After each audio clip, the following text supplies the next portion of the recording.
In this practice, we will explore clustering, and for doing so, we will use a data set that is coming from a company having avocado stores, and they have avocado stores. I think it is in the US, and then we have dates, and we also have the total number of bags that they have been selling, and these number of bags, they have been divided into small bags, large bags, and extra large bags that are the ones that we will use for our clustering. So we have 18,000 entries, so different stores and months, and then when we start we create this new variable that is the month, that we take the date and we take the month from there, and then we construct a new data set in which we collect only the month and the number of small bags, large bags, and extra large bags. So it looks like this. So if we look at the number of bags, we see that it goes from 10 to the 5, 10 to the 7, 10 to the 4, 10 to the 6, and 10 to the 3, and here it is maximum is 10 to the 6. So yeah, that is quite a lot of variation. So here we have the same information, but now in a scatter plot, and we will color it according to the month. So we see that it follows more or less a linear relationship, and it makes sense. So whenever you sell more small bags, probably you are also selling more large and extra large bags. So all these variables should be highly correlated. It seems that, for instance, the relationship between the small and extra large bags is not linear. So at the beginning, we have a flat area that is it is the same. This plot and this plot is more or less the same, but I think it is more understandable here. So there is kind of flat region and then it grows. So it seems that for first you start selling, or the number of extra large bags that you sell when the number of small bags is small is relatively flat, and then when the number of small bags grows a lot, then the extra large bags grows a lot too. And according to the colors, you see the more darker colors are months between June and December, that are actually the season of avocados.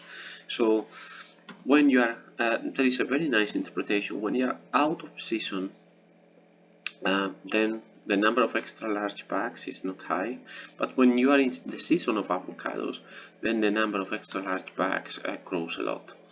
So what we want to do now is to see if there is if we can summarize the months and the kind of months and stores that you have into a few classes. And well, we start like always analyzing the correlation, and we see here what we were already saying, that the number of bags are highly correlated. And with the month, it doesn't make much sense, but it was there, and we don't have to pay too much attention to that correlation. It makes sense that the month is uncorrelated, at least linearly, to the number of bags. And then, as always, we start analyzing the mean and standard deviation of these things, and then this is the way of normalizing the data. So it is normalizing the data to be between 0 and 1. So we will have a fraction, we will convert it to a fraction of what is the maximum number that we have. So the minimum will be mapped to 0, the maximum will be mapped to 1. This is a very common normalization that is applied very often in data analysis. And then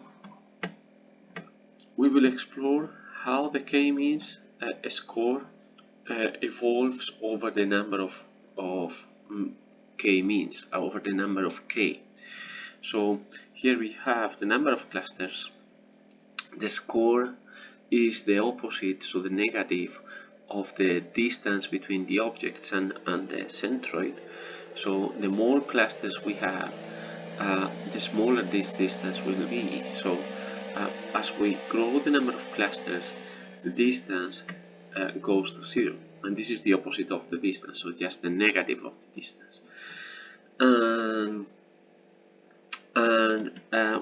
For instance, here we see that there is a kind of elbow from 5, so it seems that there are kind of 5 big clusters or easily identifiable clusters, and then we will compute the k-means with 5 clusters, and we can print the centroids so that we see that one of the centroids is very low selling in the small bags, the large and the extra large, and then, for instance, another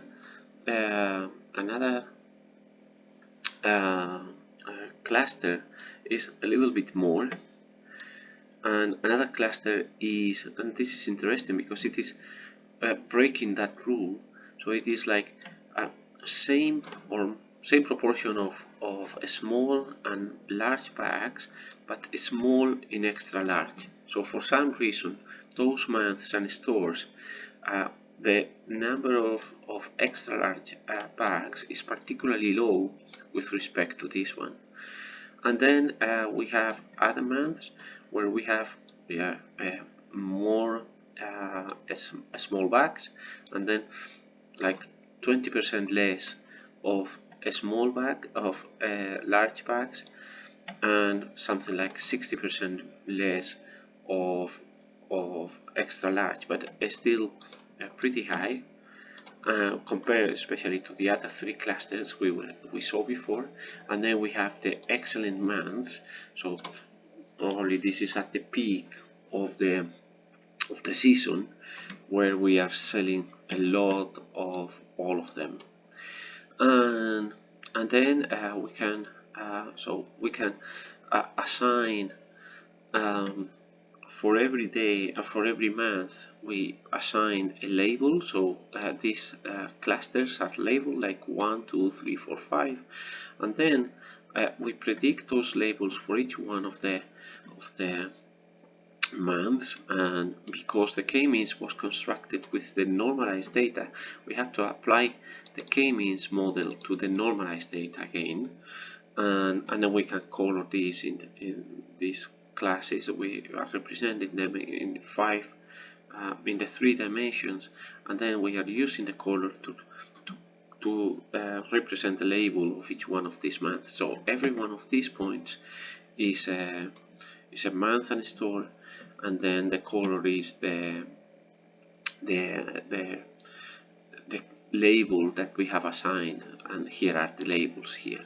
So this is the meaning of these labels, and then we can make all kind of representations. So for instance, here we can represent the months again now in the same representation that we had before, but now with the new labels that we have assigned, and we see this kind of behavior that we have represented before, so or that we have described before. So very little selling, and then the selling grows more and more, and this is this selling more and more have different patterns. So it grows, this one grows a lot, this one is a little bit less, and this one is significantly smaller than this, while for instance for the very good months these two are equal and this one is better, but these two are much more similar to each other, while in here they are not so similar to each other. So with this we finish this practice, and see you in the next one.